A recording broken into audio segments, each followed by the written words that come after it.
Okay, welcome. This is Jen the Liberty Lion, and today we're going to talk about this book, Lecture 1, How to Do Things with Words by J.L. Austin. Okay, so there's several lectures in this book, and I want to go over with you Lecture 1. I have about 12 pages of notes, but it should go fairly quick. Okay, so Lecture 1.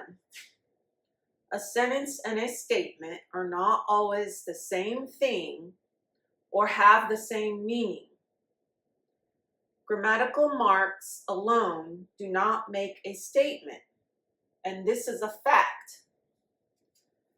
Philosophically speaking, a statement of fact should be verifiable. Kant says statements strictly nonsense despite unexceptional grammatical form. So in other words, some statements are nonsense even if they look grammatically correct. Statements are pseudo-statements that philosophers are willing to accept a certain level of nonsense. So pseudo-statements are sometimes have a certain level of nonsense that philosophers just sort of accept. Okay, so think about laws. This is my note. Think about laws and how they're written statements and ask how many of these statements are pseudo-statements, or that is how much of what is written in law is nonsense. Okay, so there's a few books I have that go over how legal writing is almost always just fiction. And there's a quote in here from another book that he mentions in his footnotes that say along the same lines. But even philosophers, Austin says, set limits on how much of nonsense they accept in a statement. So now I'm going to read something from page 2, a quote.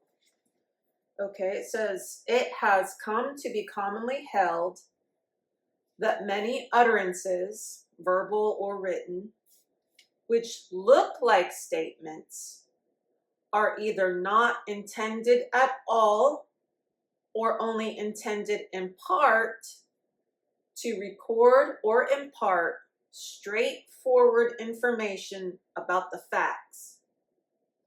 For example, ethical propositions are perhaps intended solely or partly to evince emotion or to prescribe conduct to influence it in special ways." Okay? To influence the statement in special ways. Descriptions contain perplexing words. What appears to be descriptive are in reality not, but indicate, but not report, some odd feature in reality, called the descriptive fallacy. Descriptive is a special word. Not all true or false statements are descriptive or descriptions. So we use the word constative. So constative is a word that Austin come up with for statements that are not really descriptive. Spelled constative, constative. Philosophical mistakes are made by taking what appears to be a straightforward statement for fact, but is either nonsense or something else completely. So he has two sections in his lecture 1. Section 1 in lecture 1 is called Preliminary Isolation of the Performative. Not considering a type of nonsense and special varieties of nonsense called the masqueraders.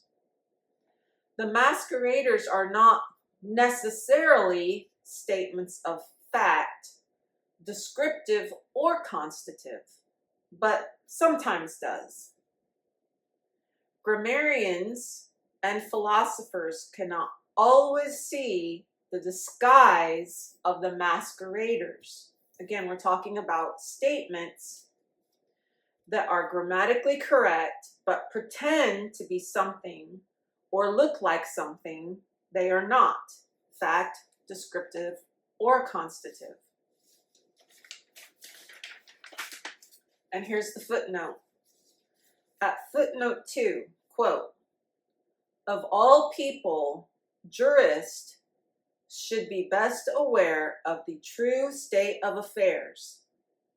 Perhaps some now are, yet they will succumb to their own timorous," meaning nervousness, fear, or lack of confidence, "their own timorous fiction that a statement of the law is a statement of fact," because not all statements in law are statements of fact. So Austin continues to show the difference between misleading statements and statements of fact. He says that he believes philosophers now are more aware of the misleading statements by detecting those verbal danger signals. So we look at his examples. Curious words like good and all, which we see all a lot in the legal writing of our governments. Suspect auxiliaries like ought and can. And we also see shall and will or must in a lot of law writing. Okay, and then I made a note for myself later to talk about the dangerous statements or phrases like we the people, people at large, individual or individuals, corporation or corporations, every person, people. All of these can be dangerous words or phrases that can have misleading meanings to us. Dubious constructions like the hypothetical, all we have, or as it happens. A, they do not describe or report, or constate, not true or false. So they don't describe, they don't report, they're not true, and they're not false. So we have to look out for these kinds of statements, is what he's saying. Things that we read and we think they know what they are, but we really don't know what they are. Or they aren't what they appear to be. For one, okay, B, number 2, B, an action not normally described as saying anything. 1, he says, like, I do, I name, I give and bequeath, I bet, and he goes over these in his lecture 1. These are not descriptions of anything. They don't describe anything. It's not describing what I am doing. No, none of these. Instead, it is to do it. So we say it when we are doing it. Saying it is doing it. I do, I name, I give, I bet. These statements are not true or false. I promise, which we see on traffic tickets.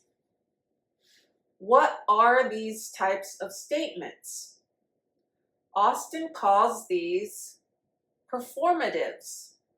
They're performances.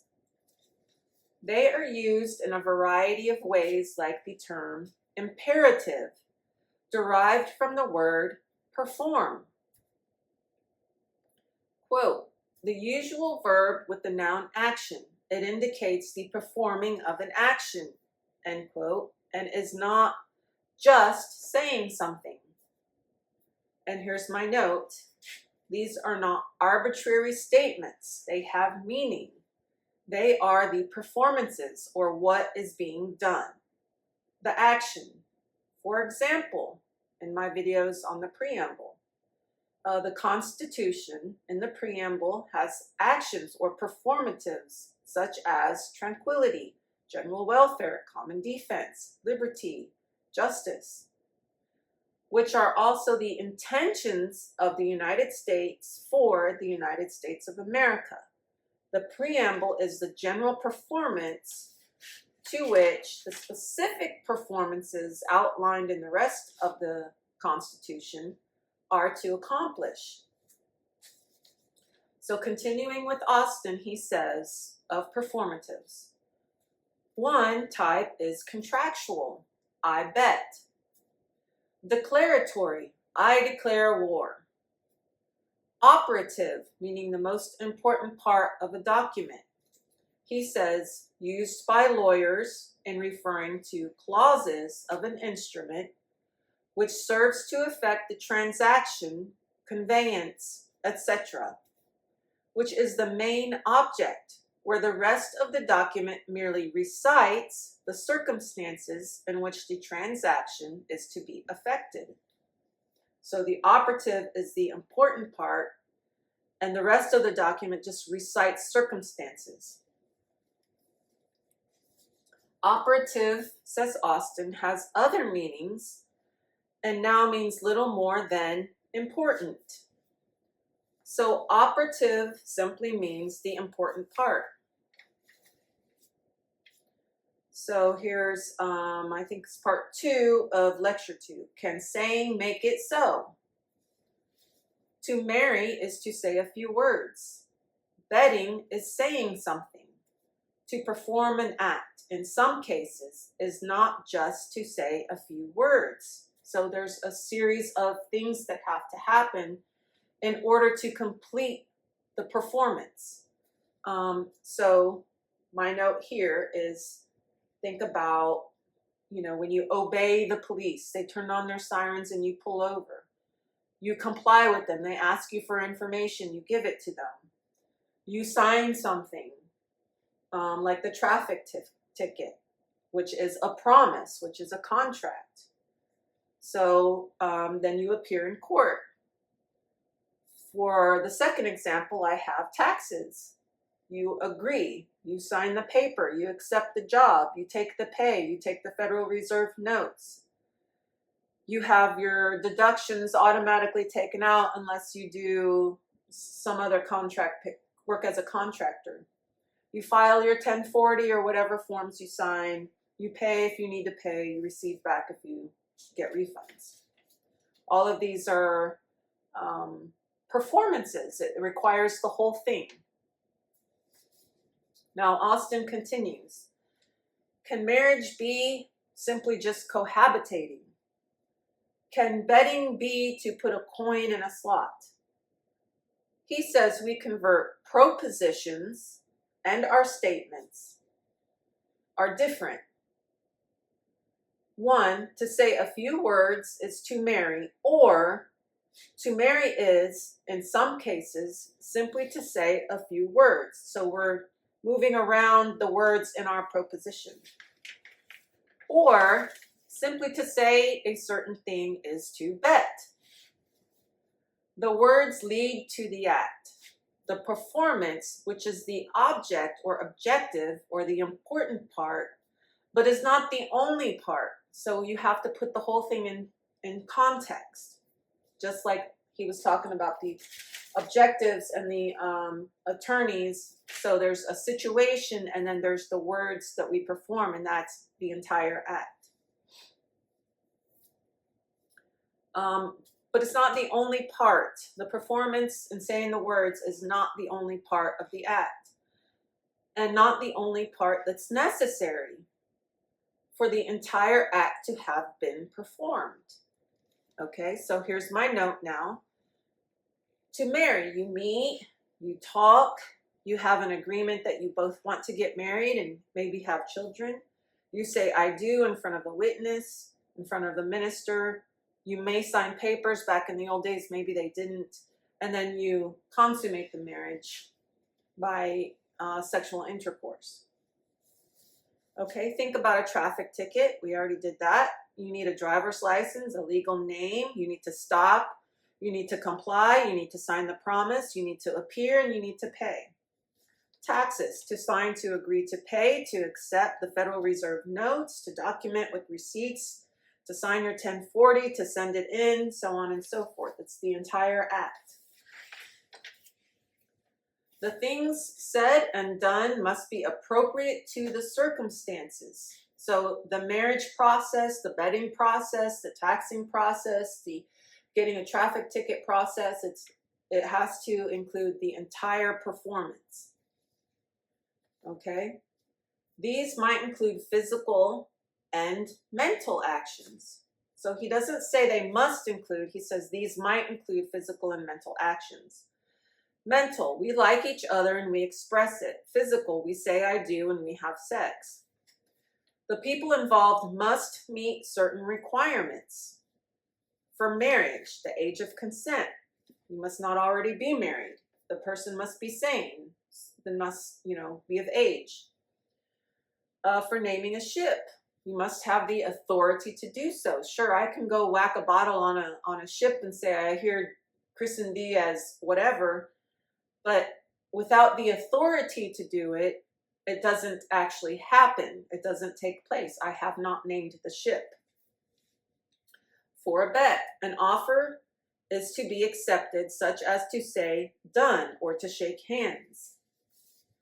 So actions are done in ways other than simply saying something, and circumstances must be appropriate to the act or to the performance, such as being serious. I must not be joking nor writing a poem. Outward description of the occurrence of the inward performance. Hippolytus said, quote, my tongue swore to, but my heart or mind or other part of me did not, end quote. I promise to obligates me, puts on record my spiritual assumption of spiritual shackle.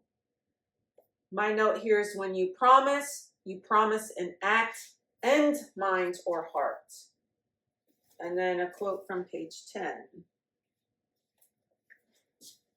It is gratifying to observe in this very example how excess of profundity, or rather solemnity at once, paves the way for immodality. For one who says promising is merely a matter of uttering words, it is an inward and spiritual act, is apt to appear as a solid moralist standing out against a generation of superficial theorizers. We see him as he sees himself, surveying the invisible depths of ethical space, with all the distinction of a specialist in the sui generis.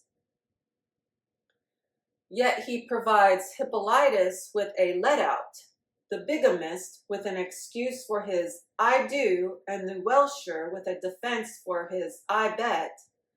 Accuracy and morality alike are on the side of the plain, saying that our word is our bond. Austin continues with the uttering of performatives. There must be an accompanying of acts physical, the handshake, the copulation after vows, or the vows after the decision to be married, the authority to name a ship, and the actual act of hitting it with a bottle or publicly naming it. Absent any requirement makes the act void, given in bad faith, not implemented, etc.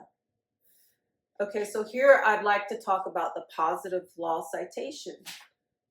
So if you take what he's saying and you take the fact that a positive law citation means that the law has gone through a process of being vetted and said that everything that's supposed to happen, the entire act of making a law has properly occurred, and that this law complies with whatever documentation, such as the Constitution, has set forward for it to be a law, that all the things have occurred. And so then it's stamped with the approval, and the stamp of approval is the positive law citation. So Austin continues, I promise without certain acts is a false promise. So then my note is a writing called law without a positive law citation would then be a false law, using Austin's logic. Okay, and then he continues, he doesn't talk about positive laws. I'm using his logic and applying it to the requirements of a positive law citation in order for the courts to see something as having been passed properly, all the things done, all the acts performed for something to properly be called a law. Okay, so a promise may be void or given in bad faith. A utterance may be misleading, deceitful, wrong, but may not always be a lie or a misstatement. It may be a falsehood or a misstatement in that he does intend to do something. We do not say false bet or false christening, but we do say false promise does not commit us. Okay, and that's the end of his lecture 2. The reason why I really like this book is because he goes over types of performatives and who has the authority to write performatives in a way where they have the authority to do that, and who are they writing it to? Who is bound to obey these performatives? So he talks about having the authority to do something, and without the proper authority to do it, it's void. And he talks about that throughout this book.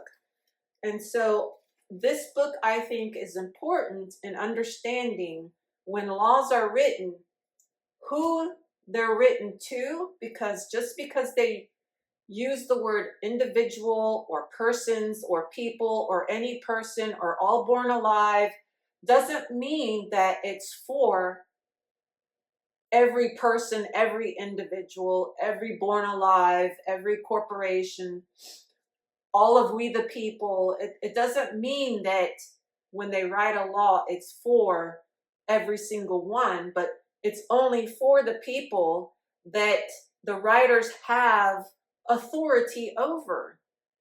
Okay, so in the Constitution, we say, we the people of the United States. So the people of the United States are a certain group of people who have authority to do things for a certain group of people. And it's not everyone in America.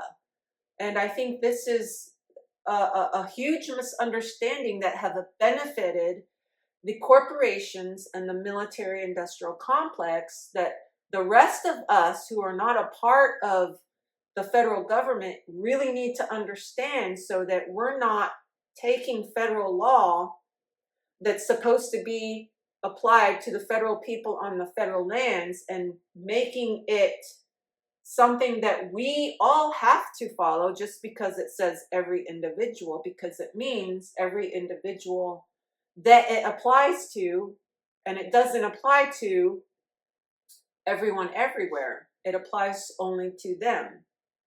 Okay, so if you can find this book and lecture 1 sounded interesting to you, the book only gets better. So I don't know, Austin. This book was copyrighted probably 1955. The William James Lectures delivered at Harvard University in 1955. If you can get a copy, I think you can download a copy online. If you can find the time to read it, this is a really good book to read.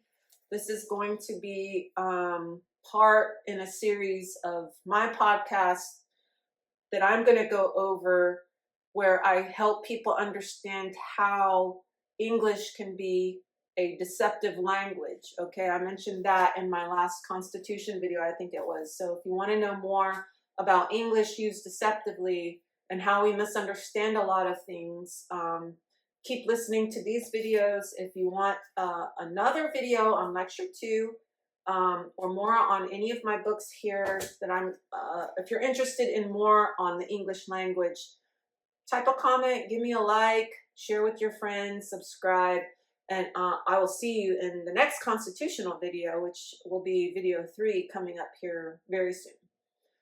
Again, like, share, subscribe, and share these videos. Please like, share, subscribe. Please share them.